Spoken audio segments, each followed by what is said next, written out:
Thank you for having me. As she said, I'm MJ Bishop. I'm the director of the William E. Kerwin Center for Academic Innovation at the University System of Maryland, and that's all the time I have. Thank you very much. Something else a little different here. I have a couple of colleagues here from system offices, Matthew Ratskoff and Steve Mintz and a few others. We take a slightly different look at some of these problems, and I'm going to talk to you a little bit about that. I think what we do in particular, and this is a theme that we have been hearing a little bit today, is this idea of how do we go about moving from pilots to more powerful, meaningful, sustainable kinds of change agendas. And if you look at the Kerwin Center's charge, it does in fact reflect this. To capitalize on recent findings from learning sciences, capabilities of emerging technologies, in order to increase access, affordability, and quality of higher education across our institutions, and to identify best practices and facilitate our efforts to take them to scale, which really, frankly, often feels a lot more like this mission. To explore strange new worlds, to seek out new life, new civilizations, to boldly go where no one has gone before. I think many of us are feeling a little bit like this these days in this work that we're doing.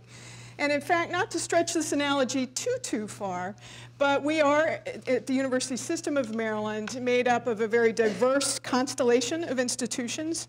We comprise 3 research-intensive institutions, 3 HBCUs, regional comprehensives that range from Center City, Baltimore, where we've got, as you know, a great deal of urban unrest, to the Eastern Shore, Salisbury, UMES, they're out there near the beach, to the Appalachian Mountains. And we also, as many of you know, have one 100% standalone online institution, the University of Maryland University College, or UMUC.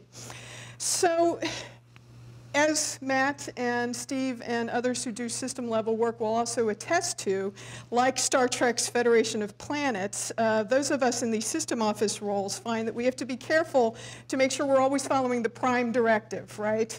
That we are prohibited as Starfleet personnel to interfere with the internal development of alien civilizations, and in fact have to somehow magically do this innovation work from afar in attracting people to these discussions and getting them to think about how innovation can change on their roles on their campuses. So like Captain Kirk and the crew, we spent a lot of time building relationships and trust.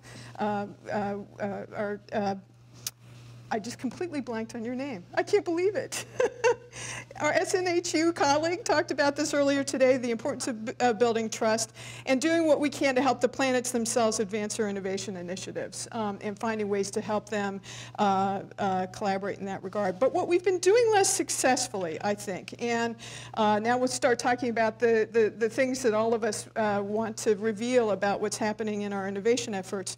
What we've been doing less effectively is capitalizing on our systemness to really take advantage of these individual products, take them to scale in ways that benefit all of our system institutions. So, okay, I'll try to avoid any more Star Wars analogies here. So enter edX, and the reason I bring this into the discussion is that after about 3 years, it's not so much that edX really made a huge difference in our lives, but rather the fact that they came to us and asked us to form a system-level partnership with them, created a whole different set of conversations around our system. Suddenly, because of the fact that we were exploring this idea of doing online learning collectively, I've seen a huge opportunity for us to begin advancing some of these other conversations that we've been wanting to have around the innovation space. So for starters, our online institution, UMUC, took the lead role in advocating for us to join, and then they helped to fund our membership. Now, real quickly about UMUC, 80,000 students, 700 online courses. They do their terms in 8 weeks, like many online institutions that allow for really, truly rapid prototyping and testing. So this is a really hot, great innovation space. In addition, they've been innovators in OER. They've moved to 100% online. They've been doing a lot of work in competency-based ed, adaptive learning, and so forth. So this is a place where we've got an awful lot of innovation happening. In addition to being interested in edX for their own advancement, they were also eager to share their model for online learning with our other system institutions. However, and this, I will do one more Star Trek analogy. However, as you can imagine, not all the planets in our constellations particularly like to have the Vulcans come swooping in and say, guess what, we're more logical than you, so therefore we should come and help you. When in fact, what we actually can do instead is to have the system help to broker those discussions and to come in as the Kirwan Center and say, like Captain Kirk, let's talk together about how we can make this work together. So that started conversations between myself and UMUC's Provost Marie Sini about how the Kirwan Center might collaborate more closely with UMUC on creating what we're calling right now an innovation engine. And we're just at the beginning of this conversation.